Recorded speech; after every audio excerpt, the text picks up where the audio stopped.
The great American poet T.S. Eliot once wrote, "We shall never cease from exploration, and the end of all our exploring will be to arrive where we began and know the place for the first time." Remember in The Wizard of Oz? How many of you all have read or seen The Wizard of Oz? Most of you, good. Remember how Dorothy left home and then she ended up in a strange land, and then she followed the yellow brick road to Oz and then finally got back home, but knew the place and all the people in it for the first time. She not only realized that she had had the power to get home all that time that she was struggling to get back there, but she also saw everyone there, her family, the friends, everyone, in a way that she had never been able to see them before, as they really were. They were loving and kind people. They were caring. They adored Dorothy. They did everything they could for Dorothy. She had never realized that before. She arrived where she began and knew the place for the first time. So how did Dorothy's transformation about seeing the world differently happen? We talk a lot in Course of Miracles about seeing things differently, praying and asking God to help us see things differently. Well, before her Oz experience, she had seen the world through faulty lenses that made her unhappy. That's why she left home. When she finally arrived where she had started, back home, she was able to see objective reality, which brought her joy and comfort and peace. It had been there all the time. Dorothy's story is your story and my story, just different plot details. Dorothy had left home because she just didn't feel appreciated. How often we reject certain people and jobs and situations because we see them inaccurately. We see the surface only, and we see them through our personal egoic lenses.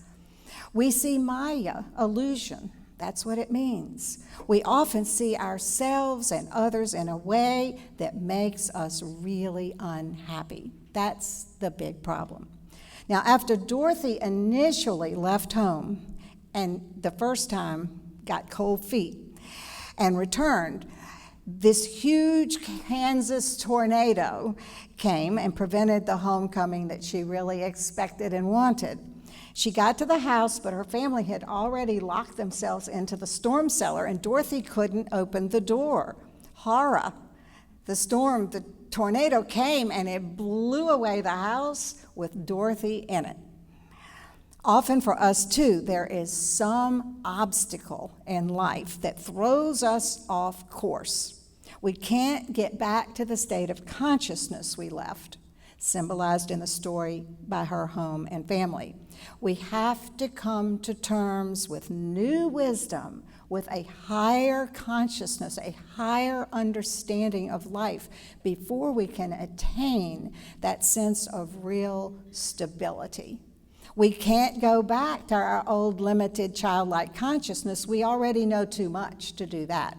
We know it's limited and not correct, but we haven't yet developed the mature wisdom that we need in order to have true inner peace. In Dorothy's case, a tornado blew her and the house away and landed them in a strange place, symbol for a strange state of consciousness when we just don't know what's happening. A man without a country, so to speak. Her house landed on and killed, if you remember, the Wicked Witch of the West. Dorothy, though, had a pure heart, so the death of that witch worked for her higher good. The witch's death not only killed one of the threats to Dorothy's well-being, but the witch herself, of course, but the witch's death also freed the little munchkins from the witch's spell. They couldn't be freed until the witch had died. The munchkins are a symbol of zeal and enthusiasm. They are always there encouraging Dorothy to go on. The witch's death also meant that the magic shoes, those little red shoes, I'm sure probably all of you, when you saw the stories, a child wanted to go buy a pair of red shoes. I certainly did. That the red shoes could be removed from the wicked witch's feet because she was dead, and the good witch gave them to Dorothy. As difficult and as disoriented as the situation was for little Dorothy, everything was really working for her good. She just didn't realize it at the time. She was at a point in life where she needed to grow. And being a good person, the universe presented her with that situation. Have you ever made a vow, a spiritual vow, and then all of a sudden, right afterwards, all kinds of things start happening for you to deal with? That's your gift. That's your opportunity to apply the new teachings and grow. Sometimes we too attract situations which force us to change for the better. We don't realize it at the time, but this transformation will improve our whole life. Overcoming external challenges is often what leads us to this newer and higher level of understanding. Dorothy ended up following the yellow brick road to Oz so that she could talk with the Grand Wizard of Oz and ask him how, in his infinite wisdom, she could get back home.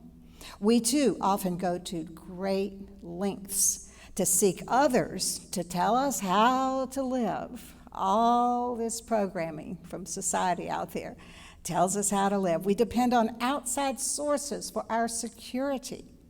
Our Wizard of Oz may be a preacher or a teacher or a guru or a therapist or the president. Many of us have in our lives reached a state, sooner or later, most of us do, like Dorothy, where we've left a city, a job, our friends, maybe a partner, because we were unhappy and we were sure they were the cause. We projected our stuff onto them. But often we create the same reality with the new friends, new job, new partner, because we take our stuff with us and we project it onto new people, new situations. Dorothy's journey on the yellow brick road to Oz wasn't quick and easy. Our growth often isn't either. True spiritual growth just isn't always easy. Dorothy had many things to deal with. She had to deal with a straw man with no brain who stopped her for a good while. She had to take care of him and restuff him with the straw that was strewn all over the place. She ran into the tin man with no heart and had to grease him up again so he could even move because he had rusted. She met a lion who was very upset because he had no courage. And a witch, another witch, the second one, who wanted Dorothy dead. And don't forget the poppy field in which she just passed out. To me, the poppy field, of course, represents the path many people take when the road to peace seems out of reach. But with zeal and enthusiasm, Dorothy trudged on and on and on. It isn't surprising that there is so much symbolism in Frank Baum's story, The Wizard of Oz, the author. He was a theosophist, and theosophists are all about the esoteric or unseen or higher level of life. I'm not just making all this up. The symbolism abounds in the story. Dorothy's inherent good causes the death of some of the forces of evil, like when the tornado blows her house away and lands it right on top of one of the wicked witches, which freed the Munchkins from their spell, and their zeal then abounded, and that zeal encouraged Dorothy on. And as a result of the wicked witch's death, of course, those red shoes were removed from her feet and given to Dorothy. They protect her and eventually are the reason that she's able to get home. This liberated zeal that the Munchkins symbolized is really a part of Dorothy's psyche. It's like the Bible. Every person and place in the Bible is a part of our psyche. The Munchkins were a symbol of zeal that Charles Fillmore talked about in his 12 powers. Zeal is, if you haven't already guessed, the designated power for October. Anytime these candles are lighted down here, they represent one of the 12 powers, and we have a new power, which we do in the month of October. Dorothy didn't consciously kill that witch and release the Munchkins, of course. Her house just happened to land on her, but her death freed the Munchkins, whose encouragement and zeal led Dorothy on and allowed her to inherit the magic red shoes. In other words, Dorothy's goodness releases her inner zeal. It helps her access her inner powers. The author, Frank Baum, seems to be saying that our basic goodness is what releases our inner powers and attracts to us whatever we need, which is what the shoes symbolize too. So let's look at the power of zeal just a minute, the power that Unity designates for October. Synonymous with zeal are enthusiasm and zest. Why would we want to develop that power in us? In the Oz story, we can see that this is the power that kept Dorothy going on. It pushed her on and led her to great wisdom. And ultimately, it led her back home. She needed that zeal. She could have stopped at any time. She certainly had a lot of problems on the way. We need zeal and enthusiasm to do anything. It keeps us going. It keeps us focused, especially on our spiritual path to liberation, peace, and joy. We can all relate to expressions like, oh, she really has a zest for life, or he has such an enthusiasm for football. It's the power that moves us forward. Unity says, zeal is the fuel that is necessary for our spiritual growth. I like to think of zeal as being kind of like fuel for our cars. Without it, our cars just can't get anywhere. And just as for our cars, we need to fuel up sometimes, don't we? The best way for us to fuel up or access our inner powers, our 12 powers, is to return to the silence. You see that sign there, silence. That's not to tell you to be quiet necessarily. It's because at Unity, we return to the silence, which is prayer and meditation, where we once again become aware of and part of this presence and power of God that's within us. It's our inner divinity. Charles Fillmore tells us in his book, The 12 Powers, enthusiasm, he says, comes from the Greek en, which means in, and theos, which means God. Enthusiasm or zeal is being in God. It is the impulse to go forward. It's the urge behind all things, he says. We can't accomplish anything without enthusiasm. Rightly and wisely channeled, it produces a zest for life, a joy, an exuberance, an ability to convert all good desires into successful outcomes, like Dorothy did on her incredible journey. So zeal and enthusiasm are powers that keep us going no matter what the temporary obstacles seem to be. And remember, you were created with this zeal in you, this motivation for living. We're all created with that. You don't have to drum it up or figure out how to do it or buy a lot of books about it. It's in you. You just need to access it. You don't really have to pump it into you from some outside source like you do gas into your car. You are already fully endowed with zeal and all the powers, for that matter, all 12 powers. You just kind of have to click the switch in your car, so to speak, that lets it flow into the tank. The ancients called accessing these powers being in harmony with the spheres or in tune with the infinite. In unity terms, when you get quiet and observe the silence and once again realize your oneness with God, the zeal fuel button turns itself on automatically and moves you along your way. You can trust in that and have faith in that. Like it did with Dorothy. No matter how many times she was stopped and sidetracked by the tornado, the Tin Man, the Scarecrow, the Lion, the Wicked Witch, the poppy fields, and ultimately the Wizard of Oz himself, she kept on keeping on. Let me mention here, as a side note, that of Fillmore's 12 powers, the power of order is enthusiasm's brother-sister power. We must be enthusiastic, but we must also stay focused and orderly to get the job done. I just thought I'd mention that here to remind you that we need to develop all 12 powers. We need to access all 12 powers. They're all needed, and they're all in us.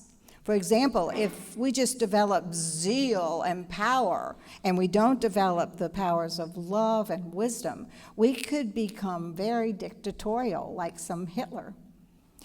Fillmore tells us that zeal means staying alive, alert, and enthusiastic about life, and remembering that the fun is just as much in the journey as it is in the destination. It's fun. Don't we have fun together in classes like this morning in Dr. Raga's class and all the things we do? We're on a journey, but it's fun. Dorothy never lost her zeal and focus about returning home. She could have given up at any point, but she never did.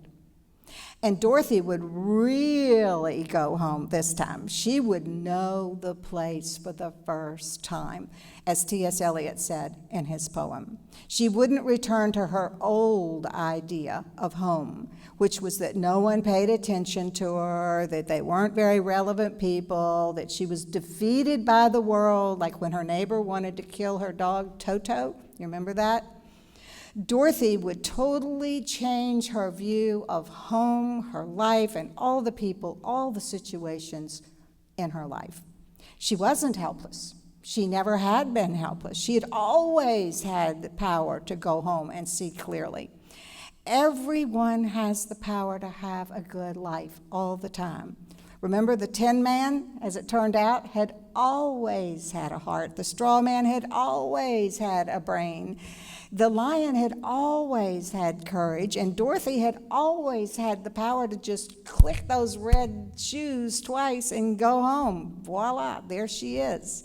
And we too always have the power to have peace and security in our lives. It's right there all the time. We just need to access it.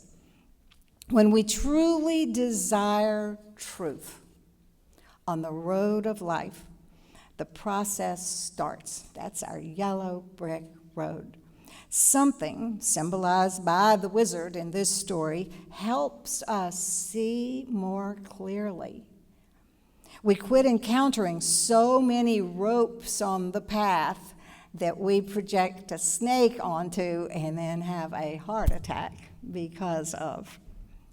After Dorothy's experience in Oz, she quit being dependent on the outside world for her success. She wakes up from her dream at the end, and we realize that she's never been anywhere in terms of physical reality. But her consciousness has evolved, which the dream represents. Remember, she woke up from the dream. We too are always at home, safe, and in the arms of God. Our yellow brick road takes us also to a change of consciousness. For us too, it may be difficult at times, it may be unsure at times, but the yellow brick road of the spiritual path ultimately always leads to understanding for those who really want it and are teachable. We just need the zeal to follow it all the way to Oz. We will then realize, like Dorothy did, that we've always had everything we needed to be happy and safe and secure, but we just didn't know it before. It's like Joseph Campbell's hero story. We must all leave the familiar to go out there and face our dragons in order to see that they aren't the powerful forces we thought we were fighting all that time. Face the dragon, he said. There has never really been a problem except in our minds. Facing our dragons, or facing the great Wizard of Oz, as was the case for Dorothy, is basically discovering that we all have red magic shoes that cannot be removed as long as we're alive. Our inner divinity is what it is that protects us and guides us, no matter what it sometimes may seem like. Our inner divinity and power, symbolized by Dorothy's red magic shoes, are always 2 clicks away from bringing our consciousness back to safety. Sometimes we just have to realize, oh, my ego is in operation here and is making a big deal out of this, and I don't understand. And the second we leave the ego behind and come back to our inner divinity, we know we're safe. We always have been. That's what clicking the shoes is, symbolically. Dorothy didn't realize what those shoes were all about at first. Many of us are unaware of the divine power that is within us. We too often search outside of ourselves for help, like Dorothy sought the help of the Wizard of Oz, who was supposed to have all the answers. Now, the theosophist author of The Wizard of Oz knew exactly what he was saying. Theosophists hold that there is that deeper, higher spiritual reality of life other than and higher than the physical material world. This was also one of Plato's teachings upon which Western thought has been built. Frank Baum believed that direct contact with that unseen reality out there can be established through various means like meditation, intuition, revelation, prayer, which transcend normal human consciousness. Dorothy symbolizes every man, capital E, you and me. She, like us, encounters great wisdom when she transcends her normal material consciousness and follows the yellow brick road. She defies death threats from the witch. She regains consciousness in the poppy field. She doesn't get distracted by the lion and the Tin Man and the scarecrow, and she faces that scary Wizard of Oz whom nobody had ever seen. When she does so, when she faces her dragon, literally, a la Joseph Campbell, she discovers that the great wizard is just an ordinary man. You remember that? He was behind a curtain controlling all those scary light and sound effects, and everybody was so scared of him. Her zeal demands an explanation. She still won't stop. So the wizard does explain to her that they don't even need his wizardry, because the guidance and power they need is right there in them and always has been. Dorothy's wearing those red shoes. That's all she ever needed. Things are never what they seem. Major Shakespeare theme, appearance and reality. Our power is within us in the form of our inner divinity. Turn it over to God. Turn it over to your higher power within. Dorothy discovered that she had the power to click those red shoes together all along and go home, and that the Scarecrow had always been smart, the Tin Man had always had a heart, and the Lion had always had plenty of courage. They just didn't know it either, just as we often seek outside ourselves for what we already have, because we are part of the one power and one presence of the universe, God. The part of Dorothy that represents the zeal, the power of zeal that she needed to carry on, of course, is the group of munchkins who go in full force once they're liberated by the death of the Wicked Witch, when Dorothy's house falls on her. Often for us, too, some seemingly traumatic event ends up doing away with a part of our lives that were an obstruction for our spiritual growth. We are forced to look within for answers. I've heard many people say, that an illness, a tragedy, a loss of some kind ended up freeing them from old ways of thinking that were an impediment to their real growth. Maybe an illness forces you out of the rat race of life and leads you to a more sane, spiritual way of living. Losing a relationship or job may very well lead you to a much more fulfilling one. Maybe a divorce helps you learn to manage successfully in ways you've never thought you could. In Dorothy's case, losing what she thought was home, her idea of home and family, led her to a whole new view of them.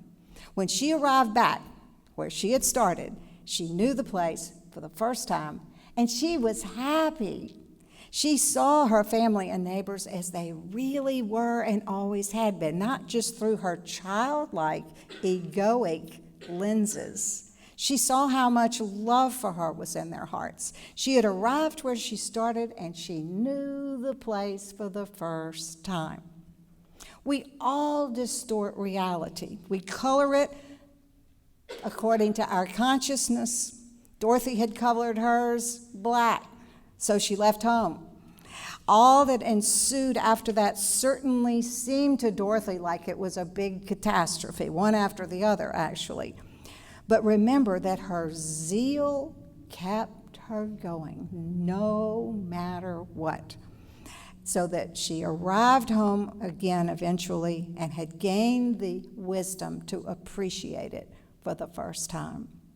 So as you follow your yellow brick road through life and this universe of many roads, remember that you are always safe and secure and surrounded by love, and that your red shoes, your inner divinity, is always, they're firmly on your feet. They can't be removed as long as you're alive, and they will guide you where you need to go for your own highest good, even if you're not sure. Sometimes a few feet of the road or a few miles of the road might look pretty treacherous. Just remember, you're going where you need to go. So go forth with enthusiasm and zeal on your yellow brick road, and know that you are always safe and secure.